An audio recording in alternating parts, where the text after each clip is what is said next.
नमस्कार। मैं doctor Neelam Chaudhary, assistant professor, government law college Ajmer से। आज हम एलएलबी सेकेंड ईयर के fourth paper family law second के बारे में बात करेंगे।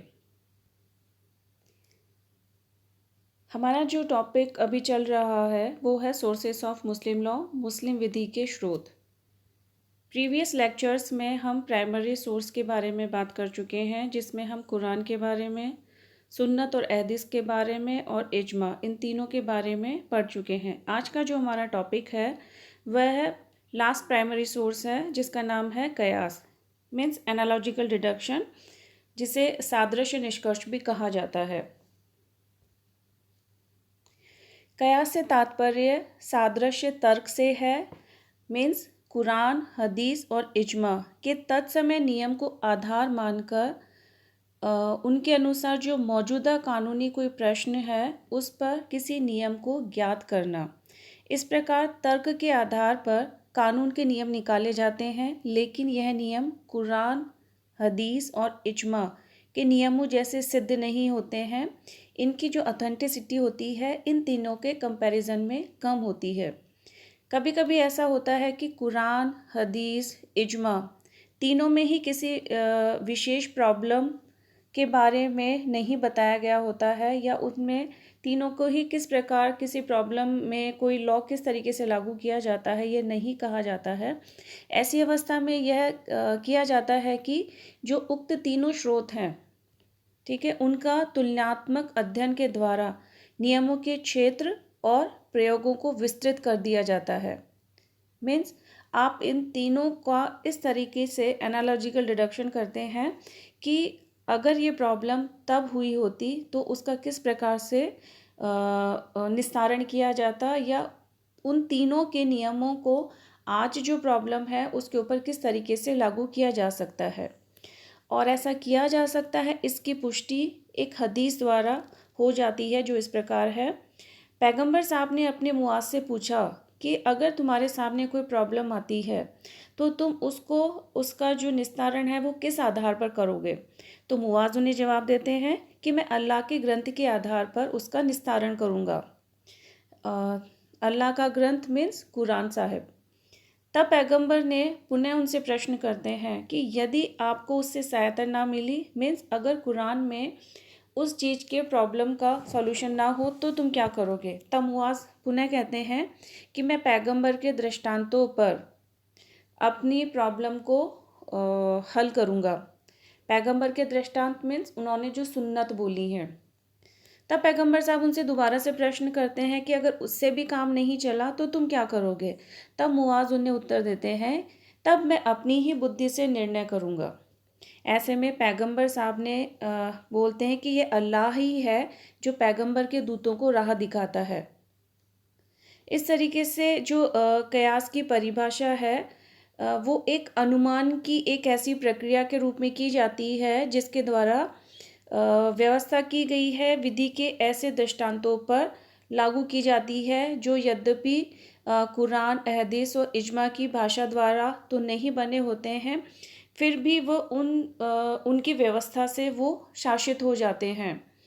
तो इस तरीके से जो कयास है वो लॉ बनाता नहीं है, बल्कि जो पुराने स्थापित सिद्धांत हैं उन्हीं को नई परिस्थितियों में लागू किया जाता है उसके द्वारा। ठीक है, तो कयास क्या हुआ। कयास कुरान, सुन्नत, हदीस, इनके आधार पर अगर कोई प्रॉब्लम बाद में आती है तो इन तीनों के आधार पर उस प्रॉब्लम का निस्तारण किया जाता है। तो ये कोई नया कानून नहीं बना रहा है, ये बस जो पुराने कानून हैं जिनका विवरण उपरोक्त के ऊपर के तीन स्रोतों में दिया गया है, उन्हीं के इंटरप्रिटेशन द्वारा आज के सिचुएशन में उनको लागू करता है।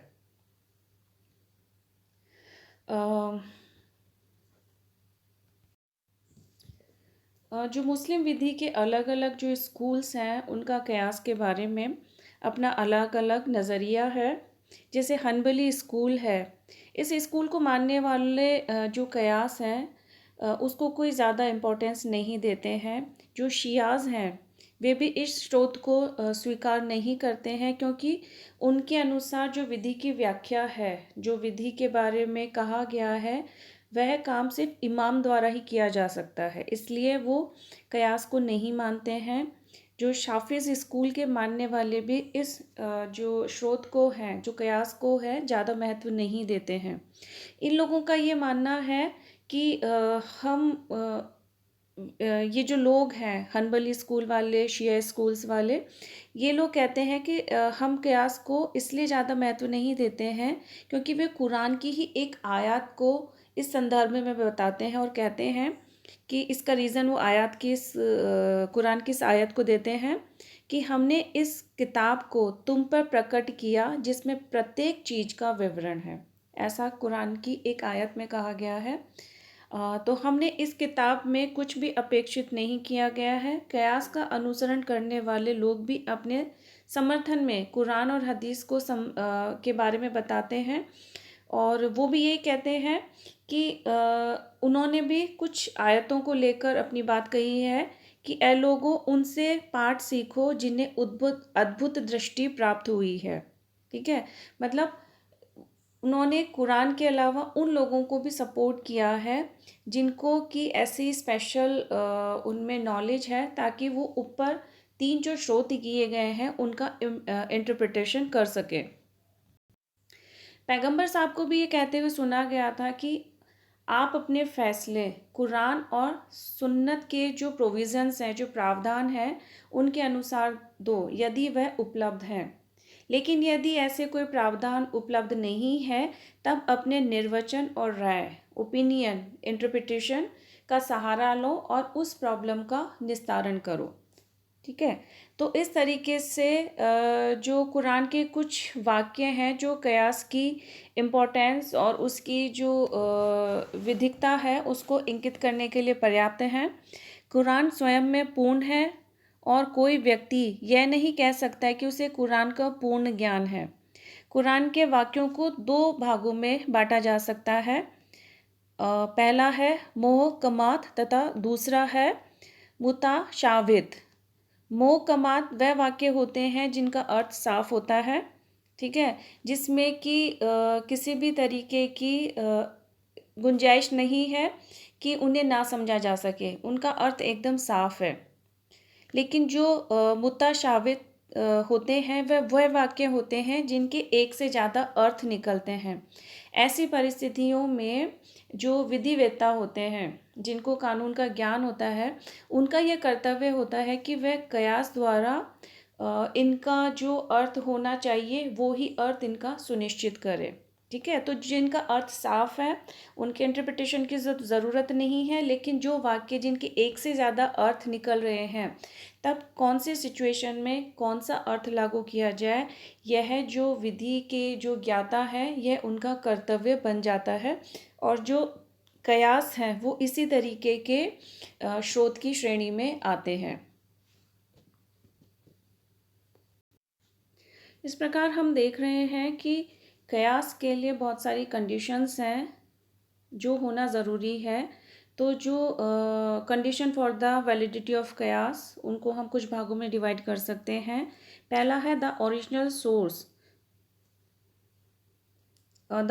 सोर्स फ्रॉम विच कयास is deused must be capable of being extended, that is, it should not be of any special nature. The law of the text must not be such that its raison d'etre cannot be understood by human intelligence, nor must be in the nature of an exception to some general rules. The original order of the Quran or Hadith to which the process of qiyas is applied should not have been abrogated or repealed. The result of qiyas should not be inconsistent with any other verse of Quran or any established Sunnah. Qiyas should be applied to ascertain a point of law and not to be determine the meaning of words used. The deduction must not be such as to involve a change in the law embodies in the text. इस तरीके से हम लोग देखते हैं कि जो conclusion निकलता है कयास का, उसके बारे में ये कहा जा सकता है कि जो कयास है वह मुस्लिम विधि का एक कमज़ोर प्रकार का स्रोत है। ठीक है, इसकी जो ऑथेंटिसिटी है वह कुरान, सुन्नत, हदीस, इजमा इन तीनों के बाद में आती है। ठीक है,